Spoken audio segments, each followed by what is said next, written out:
Hi everyone, how you doing? So I've got an announcement to make. I am pleased to announce, and let me pull it up here, that starting September 15th at midnight to 2 a.m., I will have my own 2-hour program on Late Night in the Midlands radio network. This is exciting. I'm excited about it. I'm looking forward in working alongside Michael Vera, Ira, the other great shows that they are going to be putting on here. So what am I going to talk about? Well, on my YouTube channel, that's what we're going to talk about. We're going to have guests. We're going to have opportunities to get in a live radio format, the opportunity to get into more in-depth discussions. So I am really looking forward to that. I hope you are as well. And remember, it is Friday nights, midnight to 2 a.m. East Coast, 9 p.m. to 11 p.m. West Coast. It's going to be a lot of fun. And we're going to talk about some things that listen, from the emails that I'm getting, it's very clear something is going on. No doubt about it. Absolutely something going on. Isn't it freaky, by the way, when Siri comes in and all of a sudden, whatever word you say activates it, and you're going, oh no, wait a minute. Get out of my head. So let's talk about right now what's going on. I will just simply say it this way. We are feeling the headwinds full on effect of this shift. And listen, there have been numerous voices out there trying to elevate our consciousness and tell us to prepare for this. Now, religious ideologies and different cultures, theologies have interpreted this in many bizarre ways. But what is very clear is that something is happening. So I just took some notes down here. I want to share this first. If you have been experiencing headaches, dizziness, disorientation, also this constant, what I always call this background buzz. Well, what you're becoming or have been, and it's just been turned on in you, is that you're a sensitive. That's my term for it. A sensitive is, I'll explain it for how it's happening with me. This change began about 2011. And I guess it has always been latent within inside me, but something began to activate. And I use that word activate because that's the best description of it. And at first it was just kind of like a passing thought. All right, yeah. I think all the time, I write all the time. And so, you just got to put it in this little bucket. But the problem was it never stayed in the bucket. It continued to manifest itself in my consciousness, my subconsciousness, even in times where in deep REM sleep, that it continued to grow. And by 2015, I was well on my way. The transformation had pretty much taken place, became very much aware. And it's kind of like being startled out of a deep sleep. You wake up and you're going, oh man, now what do I do? and you're trying to get your bearings as to where everything is. Well, that's how it started for me. And I'll share a little experience with you. What my wife and I experienced, even our dog, on the day of the eclipse, when we got home, we were physically ill. So was our dog. And I can remember while we were going through this intense moment, the thought that I was receiving as, this is that shift. And if you have been prepared ahead of time, you know what I'm talking about. And something has switched on. I think that we're going to see a lot more of this because I think it's going to get even more intense. So we're going to talk a little bit about that kind of thing. We're going to also talk about time. We're going to talk about the fact that time does not exist. It doesn't. We're going, for instance, let me give you the question that I know many of you heard. If a tree falls in a forest and there's no one there to observe it, does it make a sound? Well, I'll tell you the answer. No, it makes no sound at all. I'll leave it at that, but I can prove it to you.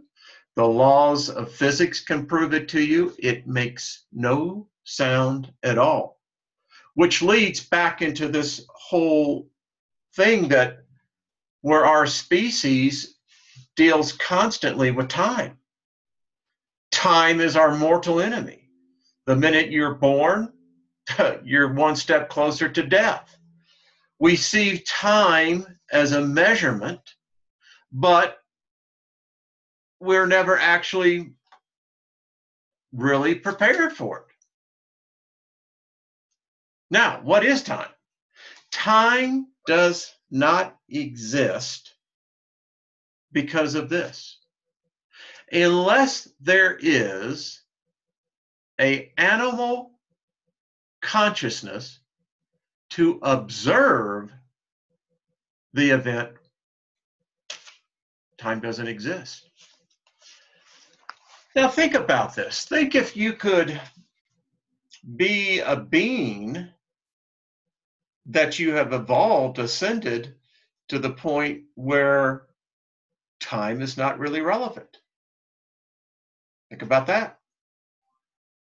So we'll get into that. We'll get into the fact that there is a real light that we can't see. The visible light that we see is, by the best definition, is an illusion. It's actually, you could almost say, it's an artificial byproduct. True light cannot be seen by the physical eye. We're blinded to it. Think about that. So how can you see light when you're dead? I mean, we make all of these broad-based assumptions and conclusions. I mean, as I tell people all the time, hell doesn't exist. Ah, there we go. Thank you very much. It doesn't exist no more than heaven does. Heaven is a construct. Define heaven for me. Really? How do you define heaven? How would you define hell? And the crazy thing about it is, spirit is not flesh, so how can spirit have the 5 physical senses? I mean, seriously. How can that be? You can't have it both ways. It just doesn't exist that way. And you got to get out of that mind meld. You see, they scramble up your cognitive thoughts. And when you really think about it, if spirit is spirit, which I believe the soul possesses. I don't think it's the other way around. I don't think that it's the spirit that possesses the soul. I think it's the soul that possesses the spirit. The divine, you have to understand that spark of divinity is, you could maybe define it as the spirit, but I don't think so. But I know this, that the soul seems to be the master of the capacity. So we'll talk about the fact that light has no color. Yeah, kind of weird, isn't it, when you think about this?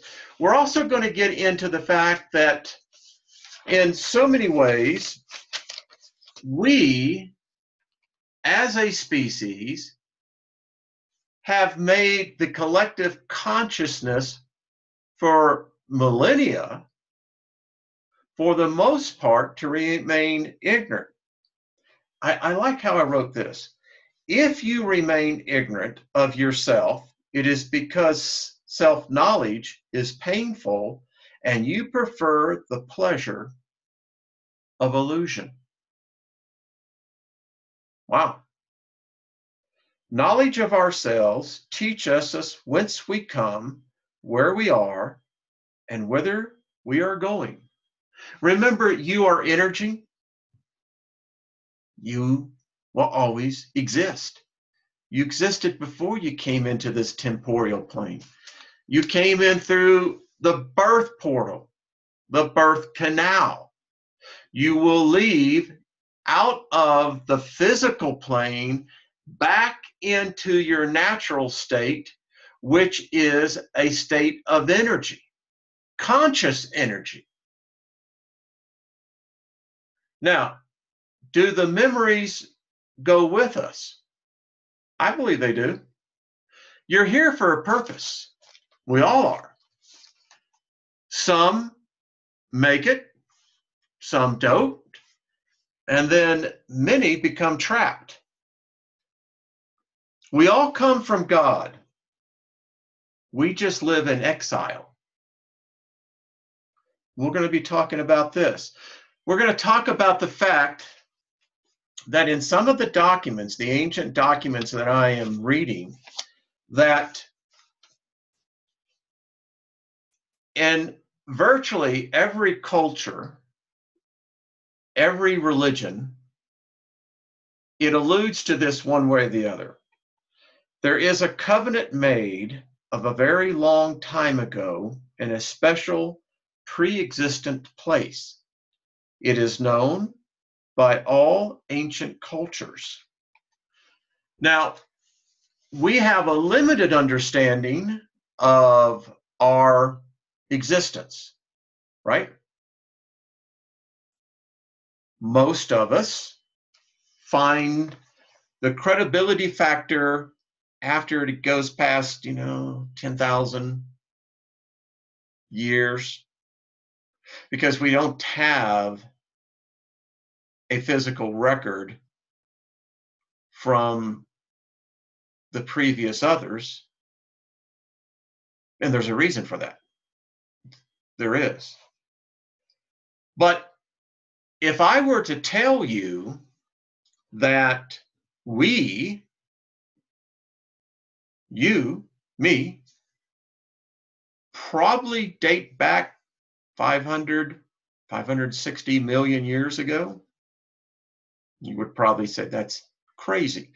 But never say crazy, because we don't know what we don't know. We're finding that out every day. History is having to be rewritten. The powers to be hate it. I don't like people like myself.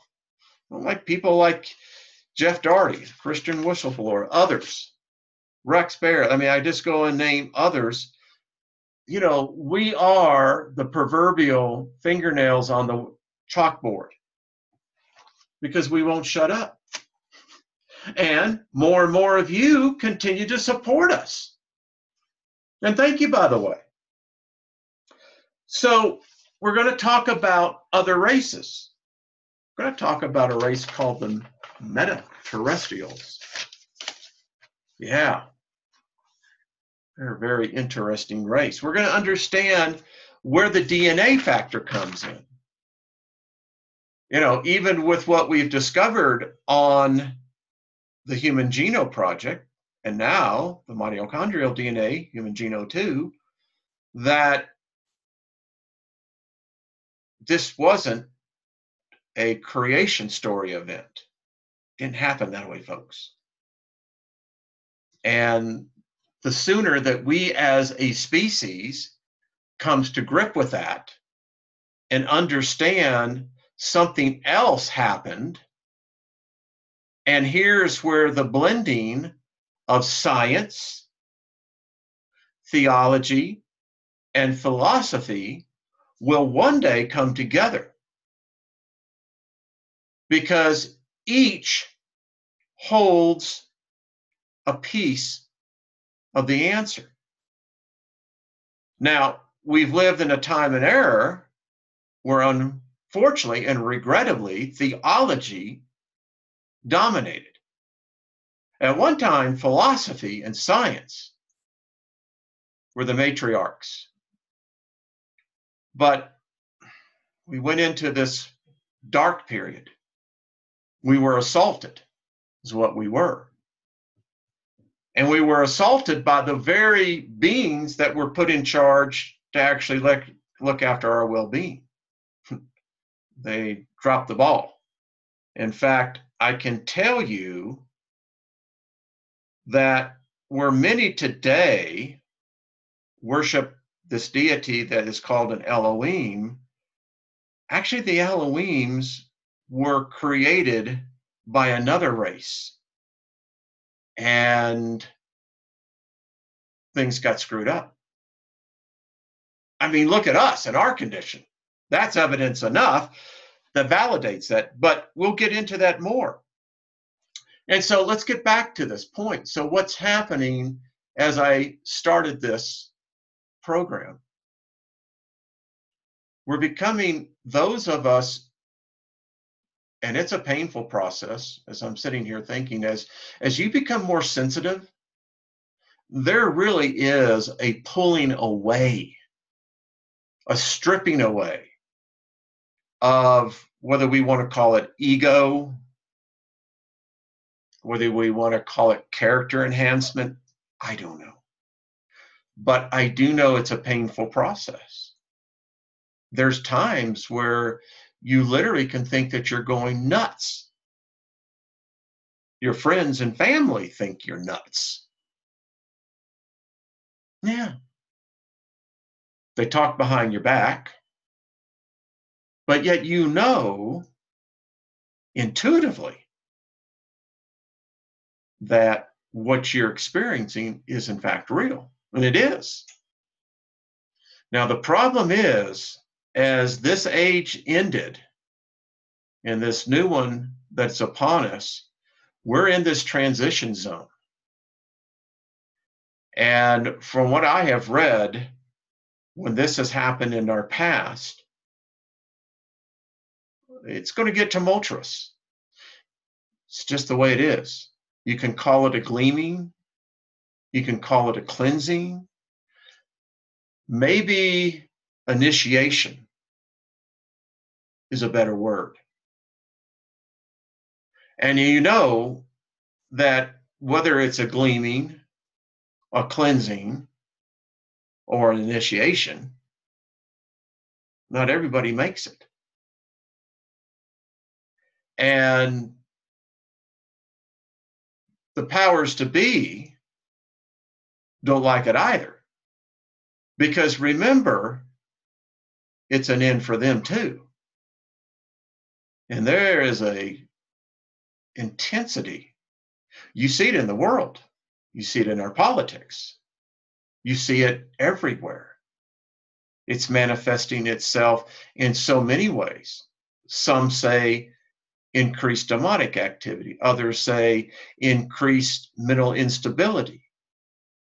Our governments try to subdue this by basically medicating everyone they can. It's fact. The medication, if you can see this now, what I find disturbing 4 out of 5 adults in America are on some sort of antidepressant, antipsychotic, antidepressant, anxiety medication.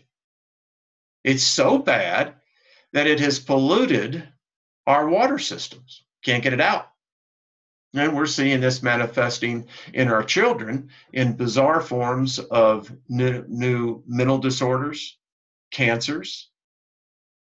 I mean, we've done this to ourselves. Kind of begs the whole question, and we'll get into as well. Have we been here before?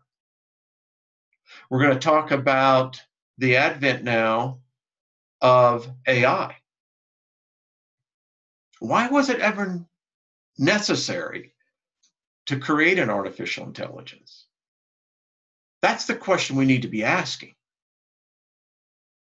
Because if we get real honest with ourselves, that answer lies way back in our past. And there have been a select few that have did their best to keep that knowledge away. But you know what? We got friendlies, folks. They exist. Life forms exist beyond this physical body here. Exist. They won't come if they're not welcome. Now, I hear so often people say, oh, you can't do that. Wayne, you're getting into that weird stuff. Hogwash. The occult was given the occult because of the jackasses that were ruling in the churches. In fact, if you want to really get serious about this, actually magic was what our ancestors used. Alchemy. But that knowledge was for thousands of years held in only the select places. But the friendlies, yeah, they'll talk to you. You just got to be open, right? Okay, so big announcement, radio show, September 15th, midnight to 2 a.m., late night in the Midlands. Saw where it was at. I'm inviting you all over the world. All of you come in, bring your friends. We're going to have, I think, for the first 2 hours, just a chance to chat. We'll take in call-ins, and we'll have the message boards open, the chat room open, and we'll have a good time. So I know that Michael has invited me on his show to help promote mine. So is Ira. So I'll give you the heads up on that. Listen, go over to Late Night in the Midlands YouTube channel, support them, subscribe to them. Come on, listen, this is a good cause to get behind. It's a voice that allows our voice to be heard. And think about this now. We have an opportunity to grow this, you and I. So let's do it. All right, you be kind to one another. Be kind to yourself. Listen, if you can learn what you are a sovereign, divine, intelligent being. Your soul has a capacity beyond our understanding, and you're here for a purpose. And times life can be hard. Listen, the fact is, we pissed off someone way back when. They put a bad mojo on us, you know? But I'm telling you, we're going to kick the ball back over into their side of the yard. And while we're at it, we're going to dump about, I don't know, 1 million years of our crap on them.